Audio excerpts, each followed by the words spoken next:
Olá a todos que estão nos ouvindo ou nos assistindo, sejam bem-vindos a mais um episódio do nosso podcast, aqui é o nosso CenaCast. No episódio de hoje eu já vou adiantando uma coisa muito importante. A minha voz não está das melhores, então peço desculpa a você que está ouvindo, focando mais na audição, né, do pessoal do serviço de streaming, que você não vai ouvir 100% da qualidade boa, porque enfim, né. Mas o podcast está aí, o episódio está vivo. Então, seja bem-vindo ao episódio número 31. Hoje nós vamos falar sobre dois temas muito importantes. 3 temas. Primeiro, o mercado de jogos eletrônicos no Brasil. Segundo, um sonho de um youtuber. E terceiro, a emergente indústria dos jogos brasileira. Então, pega a sua cadeira, pega a sua água, senta e ouve ou assiste a gente nesse incrível CenaCast. Solta a vinheta.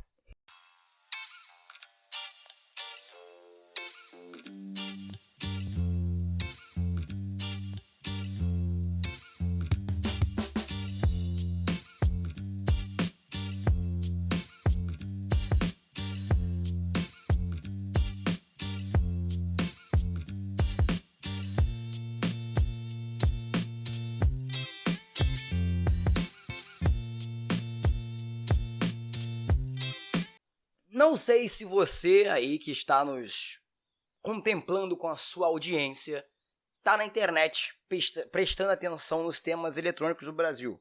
Mas se você não está, eu vou te dar um pequeno resumo. Basicamente, nessa última semana, do dia 20, né? Dia 18, 19, a gente teve um youtuber chamado Cellbit, né? Rafael Lang o nome dele, mas a gente vai tratar aqui dos dois nomes porque, enfim, nome é nome, né? O Cellbit, ele fez um vídeo no canal dele, depois de muito tempo sem fazer vídeo, basicamente fazendo uma espécie de trailer de um jogo que ele está planejando durante muito tempo. O nome do jogo é Ordem Paranormal, basicamente. Ele fez um vídeo mostrando todo o planejamento que foi feito do jogo, toda a ideia do jogo, e abriu para um financiamento coletivo. O que é um financiamento coletivo? Um financiamento coletivo é uma opção que os criadores de algum projeto dão para esse projeto ser financiado por pessoas que querem o projeto vivendo. É basicamente o que nós temos aqui no CenaCast com o nosso Apoia-se. Só que ele usou outra plataforma, que é chamada de Catarse. Basicamente, o Cellbit, ele idealizou o jogo junto de uma outra empresa, né? Uma outra... Não é bem empresa, é uma provedora de jogos, é uma desenvolvedora de jogos. É um estúdio brasileiro, carioca, que já criou um jogo, que foi A Lenda do Herói, que foi um jogo narrativo de música e tal, apoiado pelos Castro Brothers. Foi um jogo muito interessante, um jogo brasileiro, 100% brasileiro, que foi lançado nos últimos, acho que foi 2018, 2019, se eu não me engano. E o Cellbit, ele fechou essa parceria com a Dumativa Game Studio, que é esse estúdio que fez A Lenda do Herói.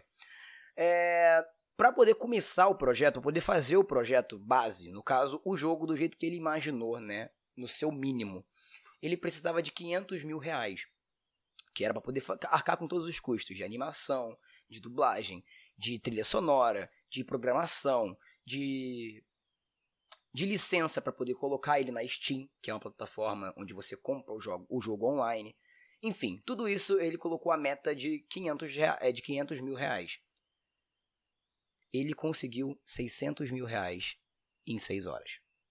Menos de 6 horas. 4 horas, 5 horas. Ele conseguiu R$600 mil. Ele conseguiu 100 mil a mais do que a meta em menos de um dia. Quando eu tô gravando esse vídeo, a Ordem Paranormal já arrecadou mais de R$981 mil no Catarse. E ainda faltam 57 dias para fechar o financiamento coletivo. Pra vocês terem uma ideia do poder da comunidade brasileira de jogos independentes. O anúncio foi feito no canal dele, como eu já havia comentado. O link do jogo, né, o link do anúncio vai estar no Twitch e no Facebook. E agora a gente vou trazer aqui um pensamento que muita gente que está assistindo pode ter, porque pelos nossos analytics, né, muitas pessoas que assistem esse tipo de conteúdo também ouvem o nosso CenaCast. Mas aqui o SenaCast é para abranger o máximo de pessoas possível. Então, se você não está antenado, se você não é muito ligado no produto, né? Nos produtos brasileiros referentes a jogos, eu vou explicar. O mercado brasileiro não é um mercado muito amigável para eletrônicos de modo geral, e nem jogos eletrônicos, tá? O mercado brasileiro, ele é um dos mercados mais caros do mundo quando se fala em console. O PS5, né, o PlayStation 5 vai chegar no Brasil por R$5.000. Em conversão direta, né, convertendo do dólar direto para cá, sem taxação nenhuma, sem muitas taxas, ele chegaria em torno de R$2.700. R$2.793, se eu não me engano. Então, assim, quando você comprar um PS5 aqui no Brasil, você vai estar praticamente comprando 2 PS5s, né? Só que o outro PS5 vai ser todo de imposto para o governo brasileiro. E isso tudo não é só com console, isso são com aparelhos eletrônicos como webcam, um microfone, peças de computador, câmeras e outros tipos de aparelhos tecnológicos. O iPhone, o Samsung bom, enfim. O mercado brasileiro não é um mercado adaptado, não é um mercado maduro para esse tipo de produto. Não é um mercado onde seja válido você trocar de celular todo ano, se você for classe média baixa ou classe baixa, entendeu? Não é uma coisa que instiga você a fazer isso. Ou até instiga, e você se envolve uma dívida de 24 meses, ou no caso do PS5, você parcela ele 36 vezes de R$250 e paga. Então, assim, você vê um projeto desse sendo financiado pela comunidade brasileira de jogos independentes, com um estúdio que não tem nenhuma mão gigante de alguma super empresa americana, um estúdio indie, independente brasileiro, arrecadar esse tanto de dinheiro em menos de 3 dias, é uma coisa a se comemorar sim, é uma coisa que comemora todo mundo. A comunidade gamer de PC, a comunidade gamer de console, a comunidade gamer de tudo, porque é a imagem que o Brasil tem que ter. O Brasil, atualmente, ele está no top 15 de países que mais consomem jogos. O Brasil é o 11º país que mais compra itens de jogos. Um país que não tem um mercado que ajuda, que auxilia o consumidor de jogos a consumir esse tipo de conteúdo. É o 11º. A gente está na frente da Rússia, estamos na frente da França, de muitos outros países no ranking. O ranking vai estar também colocado aí no nosso Twitter e no nosso Facebook. Então, assim, quando você para pensar na paixão que o brasileiro tem de jogos, no mercado que o Brasil movimenta mais de 1,1 bilhão por ano só de jogo. Com essa taxa toda. Imagina sem taxa. Se você pegar, você que não é muito antenado com o jogo, você começar a entrar em comunidades de jogos eletrônicos no Brasil, seja do GTA, seja do LoL, seja do Free Fire, seja do CS, seja do Conde, qualquer jogo, ele é forte no Brasil. O Brasil, ele consome esse tipo de mídia, de entretenimento. O Brasil, ele consome e ele é... Podem dizer que não, pode o presidente falar que não, o caralho a 4. O Brasil, ele é um país gamer. Ele é um país gamer e isso é bom. Mas isso é um ponto fora da curva, porque o Brasil é o 2º país que mais consome jogos na América. 2º ou 3º. Tá, os Estados Unidos é o 1º, óbvio. E o Brasil tá lá, filho. Na América Latina nós somos o 1º, pelo menos. Então, assim,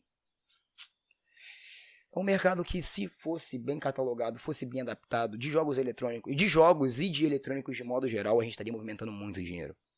Mas nós estamos. Já estamos, na verdade. Estaria movimentando muito mais. Enfim. E não foi só o jogo do Cellbit que paralisou o mercado de jogos indies brasileiro essa semana, né?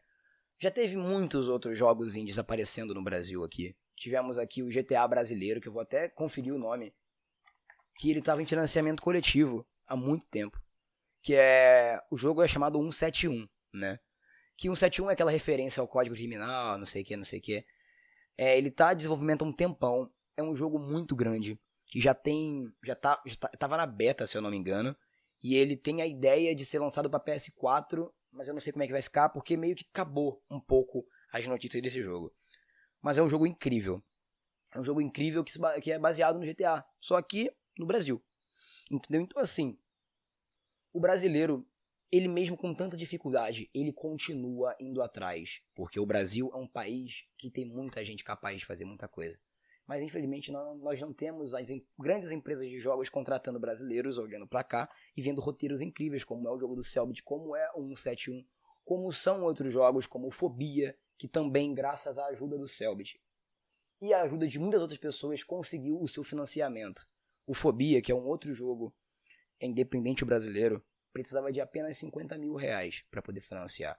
Vocês só podem falar para mim, caralho, só 50 mil? Cara, 50 mil reais para um jogo, sendo bem sincero, pelo que eu conheço, eu posso estar falando besteira, mas pelo que eu conheço, não é nada. Programação, você tem que pagar o programador, você tem que comprar o equipamento para poder fazer a programação. Tem que fazer a dublagem, tem que pagar os dubladores, tem que fazer a trilha sonora, tem que pagar alguém para poder fazer, comprar direito de música, ou você mesmo fazer as músicas, o seu estúdio fazer. Tem que pagar as taxas para você poder colocar o seu jogo nas plataformas onde ele vai ser vendido. Tem que fazer as artes, tipo animação. Então 50 mil não é nada perto do que grandes estúdios gastam com jogos. Fato básico aqui pra gente. Então assim, você vê que um jogo, né, o do Cellbit começou, tá puxando o mercado, eu acredito muito. Eu aqui como jogador externo, como visualizador desse cenário todo, que o Cellbit, ele com esse jogo, quando esse jogo sair, e a gente vê o que realmente é capaz o público brasileiro, do que é capaz os jogadores e os desenvolvedores brasileiros de criarem, isso vai abrir uma porta do mundo pro Brasil muito boa. De mostrar que aqui a gente não só consome, como a gente também faz. E cabe a gente, comunidade brasileira de jogos aqui, do Twitch, de tudo, a gente alavancar esse tipo de conteúdo. Ah, eu não acompanho o Cellbit. Irmão, não é o Cellbit. É um jogo brasileiro que conseguiu ser financiado em menos de 6 horas. A gente tem que tentar colocar isso na nossa cabeça. A comunidade gamer se uniu e financiou um jogo. Por que a gente não faz isso com outros jogos? Sabe? Tem muito jogo aí no Catarse, no Apoia-se, que precisa de ajuda. Muitos projetos interessantes que a gente pode ajudar. Ah, mas eu tenho como ajudar só de 30 reais. Irmão, já é uma ajuda. Ah, não posso ajudar financeiramente porque eu não trabalho, não tenho dinheiro fixo. Compartilha, porque alguns dos seus amigos talvez possa. Então, ele abriu esse questionamento aqui. Por isso eu tô fazendo esse CenaCast. Até para dar parabéns. Eu sei que esse CenaCast não vai chegar no Cellbit, mas enfim. Parabéns. Estou torcendo pro jogo. Vou comprar a minha cópia de 30 reais, que é o que eu posso pagar, mas eu vou fazer isso porque a gente tem que ajudar. É nosso. É made in Brasil. É muito bom você olhar para um roteiro brasileiro, você olhar para um estúdio carioca brasileiro que tá batendo de frente, que vai conseguir, que tá pedindo financiamento, conseguiu financiamento e vai carregar esse jogo, porque eu sei que vai ficar incrível.